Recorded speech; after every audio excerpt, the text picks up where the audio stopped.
Imagine a wild animal with a bite more powerful than a grizzly bear and teeth that never stop growing. Those teeth actually contain iron, which means they can chew through tree trunks more than a metre across. Well, today I'm going to be helping to release some of those animals into the wild in England. Luckily for us, they're vegetarians. I'm talking, of course, about the Eurasian beaver. I'm on the National Trust's Holnicote Estate in Somerset, one of the first places in England to bring back beavers after a 500-year absence. Ready, Ben? Yeah. All right. So, oh, he's actually gone the other way now. Oh, he's going to see. He's definitely going to see. He's looking this way, looking this way. There we go. So Ben, you've been working with beavers now since 2020, is it? Yes. Why did you want to bring them back? They affect the change in the environment that we want to see. So they create waterscapes. This before was just a muddy puddle really. So what the beavers have done is like they've opened it up. It's become a much more open woodland, much more light. And in that there's opportunities for other wildlife. And also in that holding water in the landscape, there's benefits for local communities. What are those benefits? So those benefits to the local community and holding that water in the landscape, it's essentially like a sponge. So it helps to mitigate the impacts of extreme weather. So when we get, when it's raining, when you get those high rainfall events, it slows the flow of that water through the landscape. And then when we get hotter, drier periods with less rainfall, those drought conditions, you've got these sponges in the landscape. So you're holding that water in, so it releases it more gradually. So you maintain that flow of water through the landscape. So it reduces downstream flood risk, but it also mitigates the impact of drought. And that water also, for wildlife, is a real refuge as well. So in those drier times, you're holding water in the landscape, you've got all of this wetland habitat. It's great for wildlife as well. I mean, what about fish? Have you got fish in here? I mean, I imagine before there was very little water. I'm looking at this now thinking that's a serious amount of water. Do you get fish in here?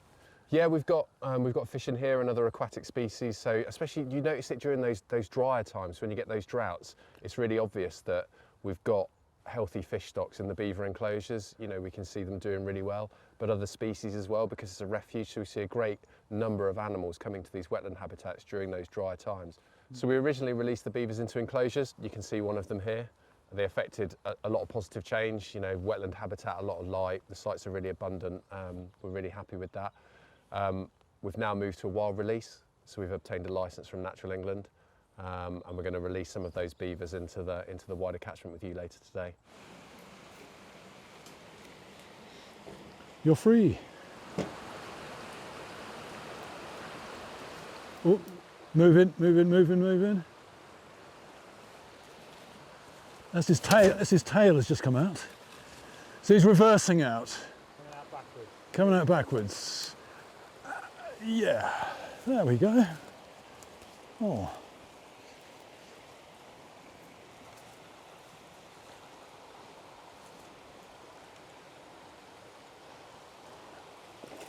Whoa! So, Jack, what is it like being a beaver, do you reckon? It's a busy world, busy as a beaver. It's family life's quite complex. It's a bit like a wolf pack. I wouldn't want to do it. It sounds like a lot of hard work and it looks cold. So, and what do they feed on? Throughout the spring and the summer, they'll be feeding on all the plant life we can see around us here on the floor. And as they move into autumn and winter, they'll start felling trees and feeding on the kind of living structure on the trees, so the bark and the cambium layer. Do they sleep during the day, is that right? Yeah, so generally speaking, beavers work in days sort of 7 till 7. So they'll come out 7 at night, work through up to 7 in the morning. But they're kind of active. They're active in the day. They'll be resting and grooming and kind of feeding inside the lodge. And then, they'll come out 7 o'clock, get busy, go for a feed, and then they'll mark territories and patrol the rest of the environment they're living in. What is their house like? Tell us about a lodge. So a lodge it's always got an underwater entrance. The lodge will have a couple of chambers in there, kind of a living and a sleeping quarter, and there'll be a bit of an indoor swimming pool they can splash around in. And when the kits are born inside the lodge, they're in there for about 6 weeks before they kind of start venturing out. And they can, but it means they can kind of practice their swimming and kind of become proper little beavers inside that area. So what's the family structure like? A sort of average beaver family would have 6-7 animals in it. So you'll have a couple of generations of kits coming up through to adulthood. And then as they hit 2 or 3 years old, those animals will disperse into the landscape and find their own partners. But they're quite a close-knit family unit, and the older brothers and sisters will raise help raise next year's kits. They'll also help with territory marking and dam building and all that kind of maintenance of the lodge system. So it's a full family affair. All right, shall I go ahead and do it? Go for it, yeah. Right. You good? All right.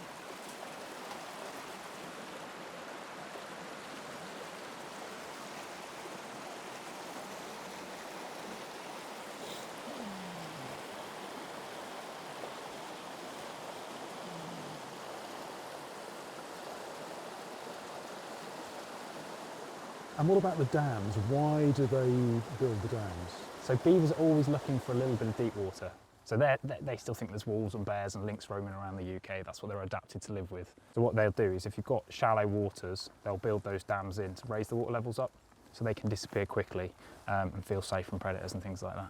One concern some people might have is that the population will explode. I think the population will grow to a certain point. I mean, they're only going to be able to exist in wet habitats, and we only have so much wet habitat. But it might be in the future that we need to step in and control them. That's happening in other countries like Europe, and it's starting to happen in Scotland already. So that's definitely something that might come in. But if conservation gets to the point that we've got a full sustainable populations of beavers living in the England, with, that'll be our job done. I think the main conflicts are going to be around that land use, and we can see just outside here we've got a dam in the river and it's kicked a little bit of water out onto the floodplain. Now of course if that's your really valuable arable crop, that could be a problem. But that's where you need people, you need these systems to be managed, which is what we're trying to do here at Holnicote. We've got staff and resource to be able to manage the population on the estate and in the surrounding area. I think that'll be key going forward. Come on then, Matt, get her out.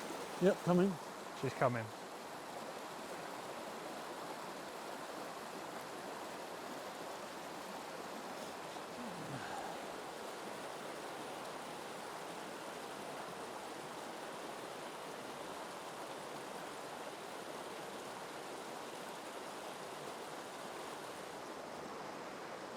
Time to learn on her feet a little bit. Oh. Why did beavers die out in the first place? So beavers died out in the first place because, well, we ate them, but unfortunately their fur made really good hats. Beaver hats became super popular, so they were extirpated in large areas of Europe because of that fur trade. So I'm thinking there's a lot of demand for land. We want to build on it, we want to farm it, and basically the rivers are just being pushed back. Yeah. And so this idea, so why give some of this valuable space just to wild animals? A lot of it's in that holding the water in the landscape. So for agriculture, for instance, not with all types of agriculture, but so for the grazing around here, those leaner, drier periods that we're seeing, those droughts, if you've got a raised groundwater table, often your grazing's better. That's a benefit for farmers. If we can reduce flood risk downstream for local communities, that's a benefit. You need to look at land management holistically. You can have freshwater habitat, you can have wildlife, but you can also still have, food production and access. You just need to think about it holistically and at landscape scale.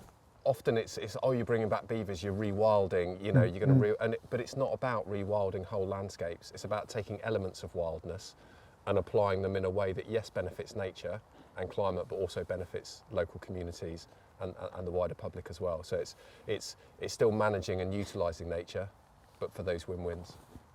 Some anglers are a little bit sort of sceptical. They're thinking of they're going to chop down trees, and there's, it's going to affect the rivers. It's going to make them a bit more untidy, perhaps here and there.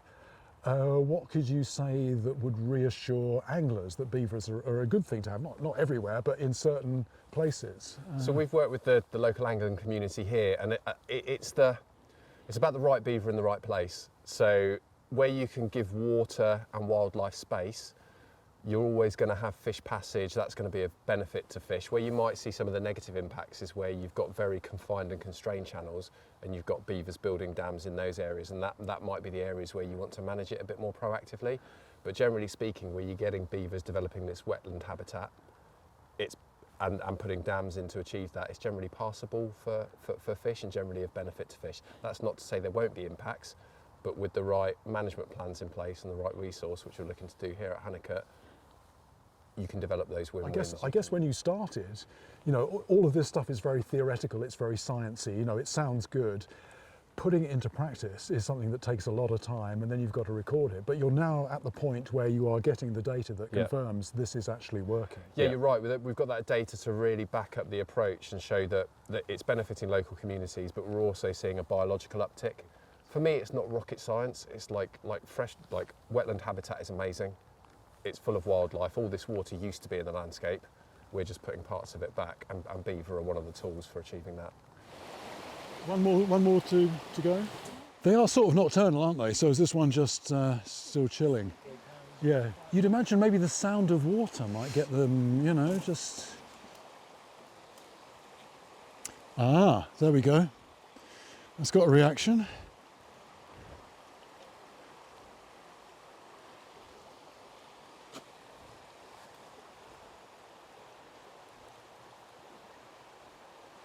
Ah, yes.